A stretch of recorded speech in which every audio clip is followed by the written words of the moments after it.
ধারালো অস্ত্র দিয়ে গলা কেটে হত্যা করা হয়েছে। শনিবার দক্ষিণ বনশ্রীর প্রধান সড়কের প্রীতম ভিলা নামের একটি বাসায় এই হত্যাকাণ্ডের ঘটনা ঘটে। নিহত ফাতেমা আক্তার লিলি স্থানীয় রেডিয়েন্ট স্কুলের 10ম শ্রেণীর শিক্ষার্থী। লিলি হবিগঞ্জ জেলার লাখাই থানার বামইন গ্রামের সজীব মিয়ার মেয়ে। পরিবারের সঙ্গে খিলগাঁও থানাধীন বনশ্রীর ওই বাসায় ভাড়া থাকতেন। খিলগাঁও থানার ভারপ্রাপ্ত কর্মকর্তা শফিকুল ইসলাম জানান, প্রাথমিকভাবে ধারণা করা হচ্ছে তাদের হোটেল কর্মচারী মিলন এ ঘটনা ঘটিয়েছে। ভুক্তভোগী পরিবারের সদস্যরা তাকেই সন্দেহ করছে। এ বিষয়ে তদন্ত শেষে বিস্তারিত জানানো সম্ভব হবে বলেও জানান তিনি।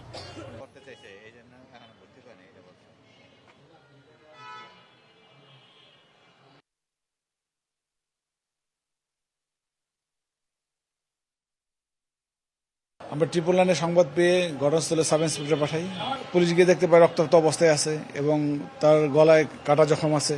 এরপর আমরা আসামি শনাক্তের চেষ্টা করতে থাকি, সিসি ফুটেজ দেখতে থাকি। সিসি ফুটেজে দেখতে পাই যে একটি লোক ভিতরে ঢুকে এবং বেরোয় এবং তার নাম পেয়েছি, ঠিকানা পাইনি, মোবাইল নাম্বার পাইনি, তাকে গ্রেপ্তার চেষ্টা অব্যাহত আছে।